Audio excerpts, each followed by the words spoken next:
নমস্কার বন্ধুরা আজকে কাজ করছি এসিডিসি একটা লাইনের, যেখানে আমি একটা সুইচ বানিয়ে রেখেছি, সেটা আপনাদের দেখাচ্ছি কেমনভাবে করছি। ঠিক আছে, ধৈর্য দিয়ে দেখুন খালি।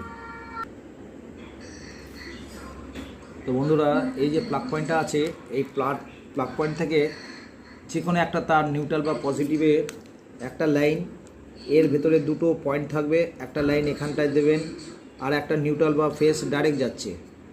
তো যে কোনো একটা লাইন এখানটায় আসার পর নিচ থেকে একটা লাইন বেরিয়ে যাচ্ছে, সেই লাইনটা বেরিয়ে গিয়ে এই সার্কিটে এখানে জয়েন্ট হলো।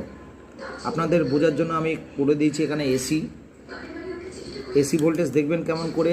সব যখনই দেখবেন যে চারখানা ডায়োড এখানে আছে, এটা মব আছে, রেজিস্টার, ঠিক আছে, একদম লাস্টে দেখুন একটা রেজিস্টার বসে আছে, তখনই বুঝতে পারবেন যে এইটা হচ্ছে আপনার এসি লাইন।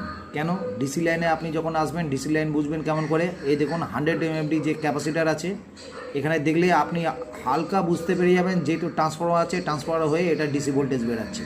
তো এখানেও এসি ডিসি লাইন করা আছে, এখান থেকে এসি ডিসি লাইন বেরাবে। ঠিক আছে, এখান থেকে বার করার পর দুটো লাইন যেই বেরাবে, তখন আপনারা দেখবেন এরকম যত এলইডি আছে আপনার কাছে পুরাতন যদি থাকে, সেগুলো আপনি টেস্ট করতে পারবেন। এখান থেকে আপনি ডিসি লাইন পেয়ে যাবেন। আর যখন আপনি এই প্লাগটাকে আপনি দেবেন, প্লাগটা দেওয়ার পরেই আপনার এই সুইচটা, অন অফ সুইচটা আপনার কাজ করতে শুরু করবে।